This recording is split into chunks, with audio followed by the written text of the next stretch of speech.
Well, thank you so much for the invitation, Richard. Thank you for the partnership, and also Sophia as well. We have seen very exciting discussion today. Now let me take the next 9 minutes to share with you what a university can do. I hope after my talk, you will be more optimistic, cautiously optimistic about the future. So I want to share with you Stanford University.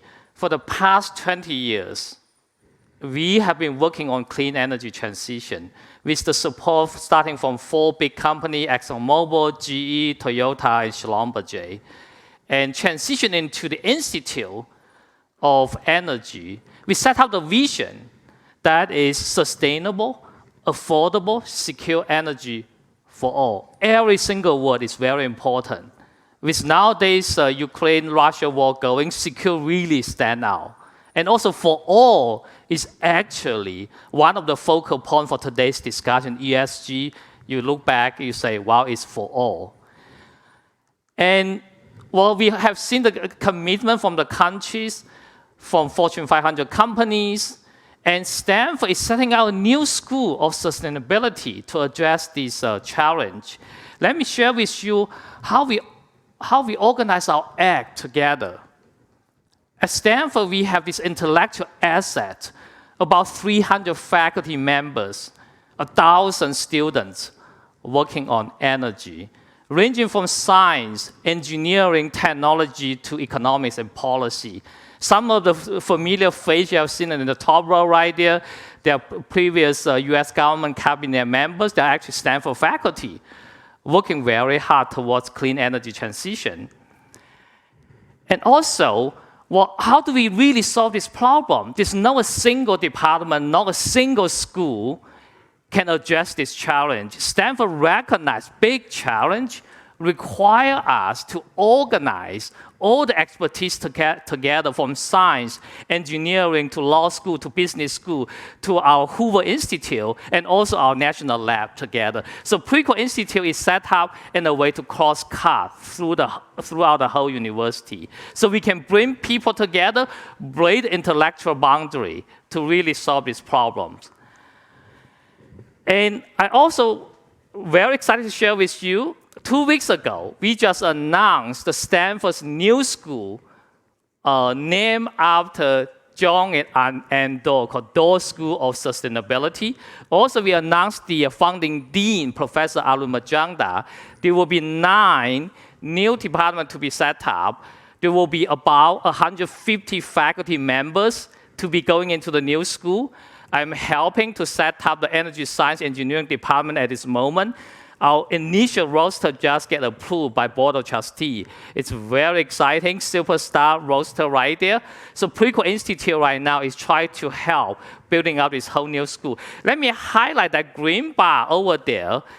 So this theme initiative, we want to set up climate economy, data science for decision making, energy technology solution, and also infrastructure system solutions as well.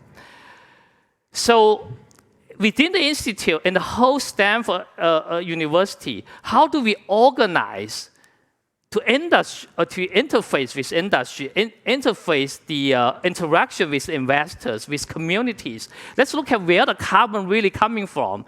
Highlight several big contributors: electricity sectors, transportation, industry, and residential and commercial building, agriculture. So over the past 20 years, we kind of figure out our ways. Here is the interwoven fabric of the Stanford energy ecosystem. The vertical column you are seeing are those science engineering initiatives. Bits and watts, the vertical column right there, is about decarbonize the grid using data. Once the EV penetration is more than 50% or more, solar and wind coming up more and more into the electricity grid, as well as we need to think about seasonal variation.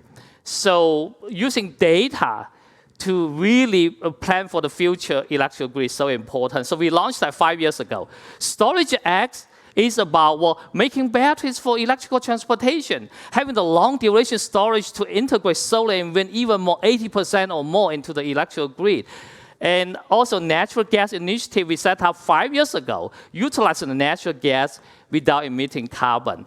So about 2 weeks ago, we just launched hydrogen initiative. We are in the process of launching carbon removal and sustainable manufacturing initiative, including steel making, cement, and so on. But cross-cutting also very important. Throughout the day, we have been discussing about sustainable finance.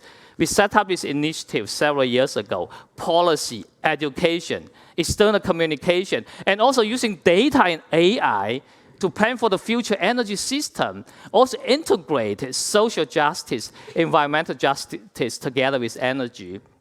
Technology translation as well is very big at Stanford. It's no overstatement. Stanford University spin out the whole Silicon Valley. So over the past decade, at Stanford Energy, we indeed have spun out more than 100 startup companies. Some of them already just went to IPO.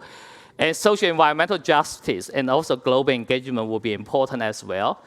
So let me highlight to interact with companies broadly, with community, with a nonprofit, to get to net zero. We are at this moment planning a net zero academy.